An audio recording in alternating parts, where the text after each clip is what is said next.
ఎవరి కొరకు ఎందుకొరకు సాగించు పోరాటము ఇల్లు విడిచి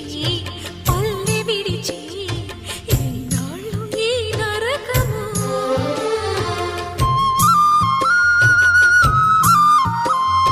గుండెలో బాధలను దాచుకోవాలి